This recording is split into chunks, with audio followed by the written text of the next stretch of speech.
Thank you, Mr. Chairman, and I appreciate our panelists being here today. Dr. Reeser, in your opening remarks, I appreciated how you provided context to this issue and how it's a national security issue. That's something, I know a little something about. I spent 9 years as an undercover officer in the CIA chasing Al-Qaeda and the Taliban, Iranian IRGC Quds Force, and it's great being able to use those talents and experiences, going after invasive weeds and worms, all right? It's an important issue to the state of Texas, and in Texas, we're dealing with the branched broom rape, we're dealing with the old world bollworm, we're dealing with cheatgrass as well. And, we've talked here today, and I guess my first question is more a philosophical question. We've talked here today about how invasive species pose one of the greatest threats to the agriculture industries in the world, yet are the least funded and recognized. How can we change this mentality to become more proactive in protecting our industries?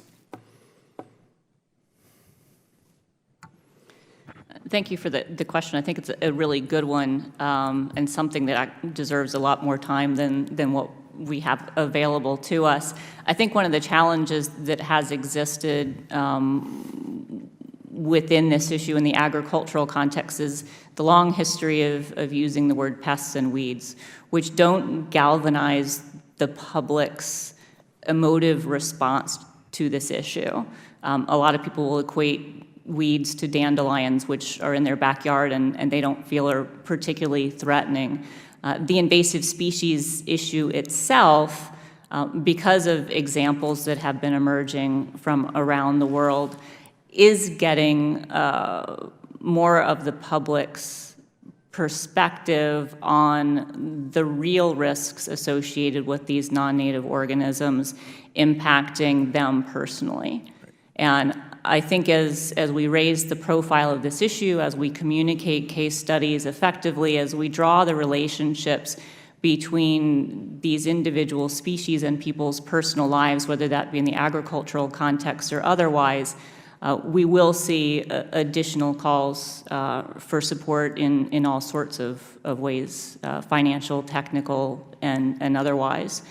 The human dimensions of this issue are of particular interest to me, and I would love to have a side conversation with you at another date if that's of interest to you. It is of interest, and I appreciate that. And also in some of the specifics, not only in how do we educate folks about how critical of an issue this is.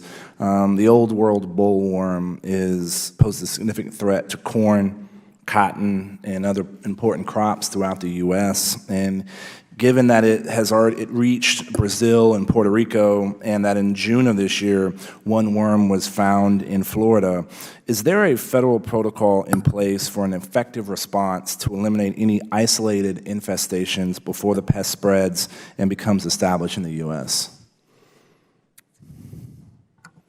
Thank you for the question. I am not an expert on that species in particular.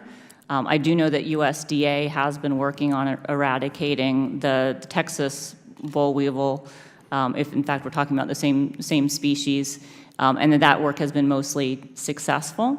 I would like to follow up with you more specifically at a later date when I can get the specifics in front of me.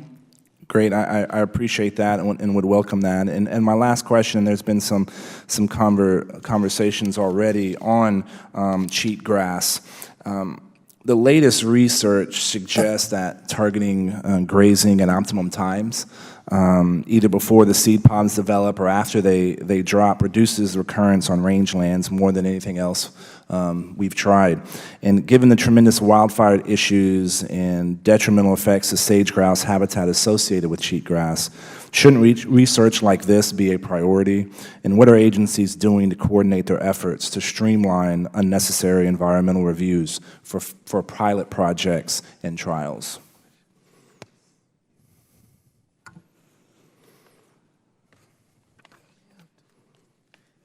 So, two different answers. Thank you for the questions. In terms of the grazing question in particular, there are nuances to the grazing that need to be looked at from a research perspective. There are a number of criteria that go into determining whether grazing is an effective technique in terms of managing cheatgrass. Those relate to the history of the land use, in particular the condition of the land, the microclimate that you're looking at, whether you're talking about grazing with cattle versus sheep, the density of the animals, even the breed of the animals can make a difference in terms of grazing habits. So there is various work going on to look at the best possible strategies for managing cheatgrass, and they may vary across, and likely will vary across the landscape. To get to the second part of your question, which I'm going to ask you to repeat.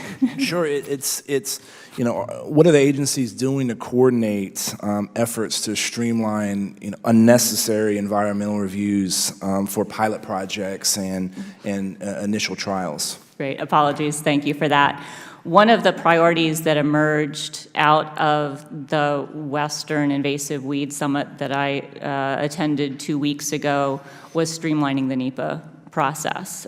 This has been a priority for us for a number of years at this point in time, and we're going to continue to move ahead on looking at what we can do to provide better NEPA guidance and streamlining in the invasive species context into the new year. Mr. Chairman, I yield back the time I do not have.